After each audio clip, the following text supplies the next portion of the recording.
भैया हम नहीं है, हम तो बीच में खड़े हैं, हम तो जंगबंदी कराना था। और इसराइल का इनडायरेक्ट समर्थन करने के लिए आपने जनरल असेंबली में वोट करने से एब्सटेन किया, जिसकी कोई डिप्लोमेटिक रीजन नहीं। ये पहले से जुल्म करते आ रहा है, वो भी गलत। फलस्तीनी रियासत के कयाम के लिए खड़े हैं। जो पॉलिसी परसू कर रहे हैं वो है गुड़ खाएं, गुलगुलों से परहेज। में आप मुसलमानों को गलियाएं, लतियाएं, खून बहाएं, सब करें और मुस्लिम मुल्कों से जाके आप इन्वेस्टमेंट लें। $25 बिलियन 3 साल में सऊदी अरब से भारत में आ चुका है। ये जंग यूरोप के ईसाइयों की जानिब से इस्लाम के खिलाफ लड़ी जा रही है। इसराइल, अमेरिका और यूरोप का निशाना इन तमाम 87 करोड़ लोगों पर है।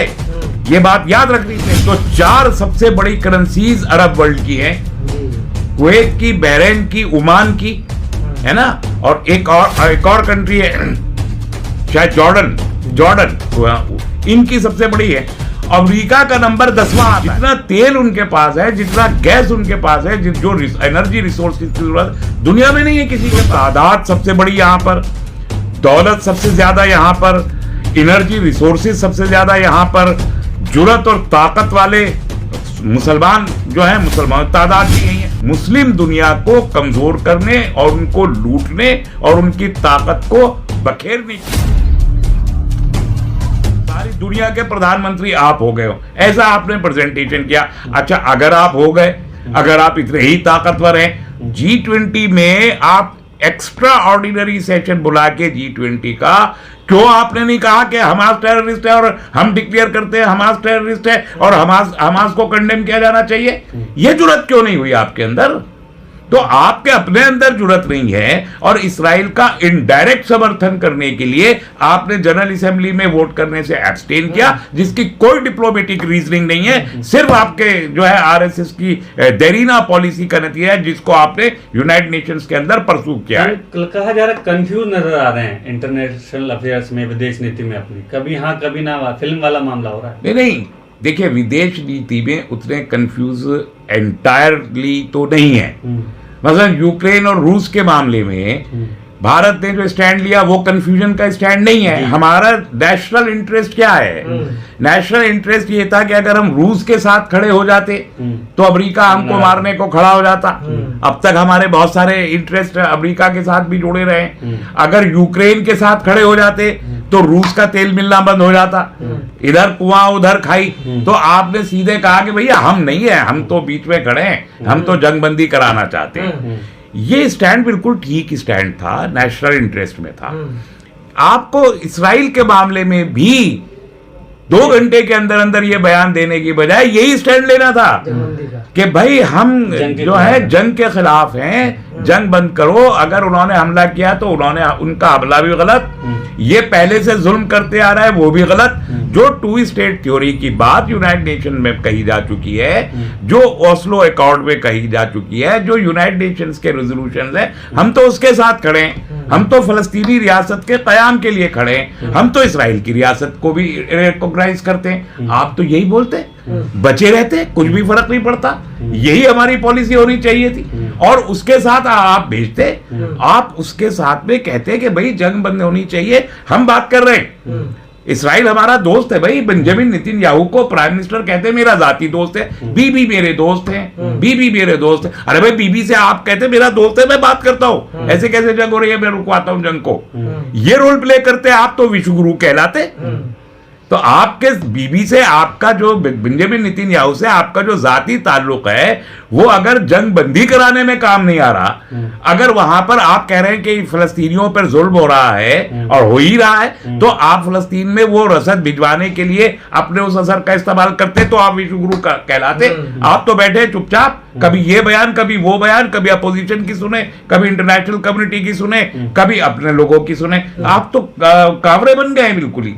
डॉक्टर साहब, आखिरी सवाल ये है कि आपको नहीं लगता कि जिस तरह से भारत की नीति रही है मिडिल ईस्ट को लेकर, तो मिडिल ईस्ट जो दोस्ती में दरार तो नहीं पड़ सकता भारत और मिडिल ईस्ट के? मुझे लग रहा है कि ये आरएसएस और बीजेपी के अंदर कुछ लोग, हर पार्टी में बहुत सारी लॉबीज होती हैं, कुछ लोग ये चाह रहे हैं कि मिडिल ईस्ट से, मुसलमानों के मुल्कों से बीजेपी के ताल्लुकात खराब हो जाएं। क्योंकि एक सवाल कहीं ना कहीं ये है कि आप जो पॉलिसी परसू कर रहे हैं वो है गुड़ खाएं, गुलगुलों से परहेज। हिंदुस्तान में आप मुसलमानों को गलियाएं, लतियाएं, खून बहाएं, सब करें और मुस्लिम मुल्कों से जाके आप इन्वेस्टमेंट लें। $25 बिलियन 3 साल में सऊदी अरब से भारत में आ चुका है। Highest foreign remittances gulf countries से भारत में आते हैं। 1 करोड़ हिंदुस्तानी वहां जाके नौकरी बजा रहे हैं। यहाँ नौकरी नहीं मिल रही है। जो आप कह रहे थे 2 करोड़ नौकरी सालाना देंगे, वो 1 करोड़ नौकरी दिए बैठे हैं आपको, और मैक्सिमम फॉरेन एक्सचेंज आपको दे रहे हैं। तो आप उनसे लेके खा रहे हैं और अपनी इकोनॉमी को सजा रहे हैं, और उसके बाद आप यहां पर उन्हीं मुसलमानों या उनके मानने वाले, धर्म के मानने वाले मुसलमानों को मार भी रहे हैं। तो बीजेपी में और आरएसएस में कहीं ना कहीं इसको लेके एक बेचैनी है कि मुस्लिम दुनिया से इस सरकार के ताल्लुकात खराब हों, और यूरोपीय दुनिया, खास तौर पे अमेरिका, बरतानिया और जो ये जो 25 यूरोपीय यूनियन के ममालिक हैं, ये फ्रांस, कनाडा से भी ताल्लुकात खराब कर लिए सिखों के चक्कर में। तो ये जो इस सिलसिले में पॉलिसी है, ये बहुत ही कंफ्यूजन का शिकार है। इसमें नेशनल इंटरेस्ट को सामने नहीं रख रहे, आरएसएस के इंटरेस्ट को सामने रख रहे हैं, जो जाहिर है कि आरएसएस इंटरेस्ट नेशनल इंटरेस्ट नहीं हो सकता, और ये आरएसएस इंटरेस्ट को सामने लेके चल रहे हैं। तो जो बिलियंस ऑफ डॉलर के इन्वेस्टमेंट हमें जहां से आ सकते हैं, हम वो रास्ते अपने आप से बंद करने की कोशिश कर रहे हैं। और चूंकि ये जंग, बहुत साफ लफ्जों में, ये जंग यूरोप के ईसाइयों की जानिब से इस्लाम के खिलाफ लड़ी जा रही है।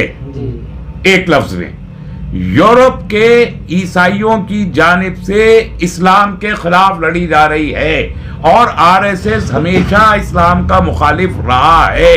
इसलिए वो ये समझता है कि हमें यूरोप के साथ खड़ा होना चाहिए, मुस्लिम दुनिया को गोली मारो।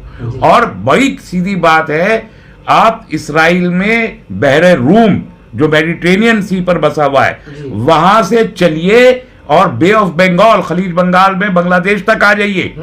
पूरी पट्टी वहां से शुरू करके, वहां से सीरिया, लेबनान, मिस्र, और उसके बाद इराक, और फिर ईरान, और फिर तुर्की, और पूरा गल्फ, और फिर ईरान से आगे अफगानिस्तान, पाकिस्तान, भारत, बांग्लादेश, पूरा ये खित्ता।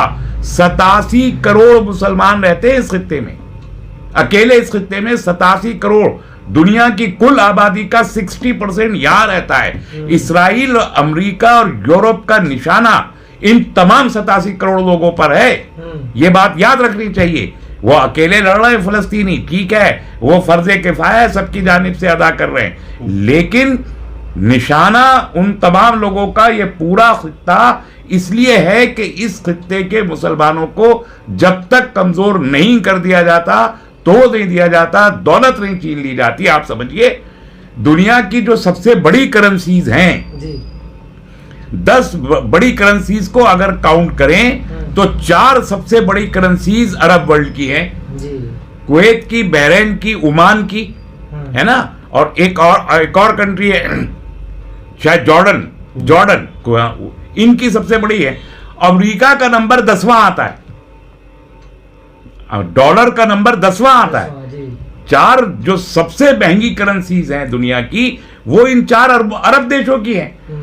और जितनी दौलत उनके पास है, अकेले एक छोटे छोटे मुल्कों के पास, इसका कोई शुमार ही नहीं है किसी के पास।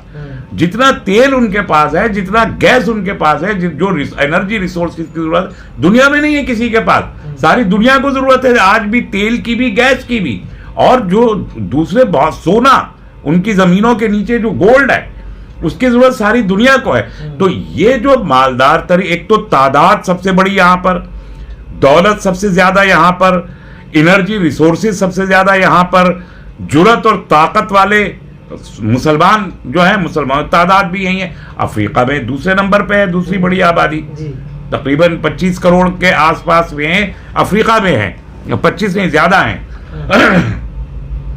दूसरे नंबर की बहरहाल वो पॉपुलेशन है, लेकिन वो उतनी ताकत नहीं जितनी यहां है। दौलत उनके पास भी है, वो छीनी भी है, यहां छीनी भी नहीं, अपने ही हाथों में। इसलिए इस पूरे खित्ते को फलस्तीन और इसराइल के कजिए के नाम पर पहले भी बर्बाद किया, 1912 में भी बर्बाद किया बाल्कनाइजेशन के नाम पर, 1934 और 37 के नाम पर छोटे छोटे मुल्क बांटे उस वक्त भी किया, 1947 में भी किया जब पाकिस्तान और हिंदुस्तान और बांग्लादेश की तकसीम हुई।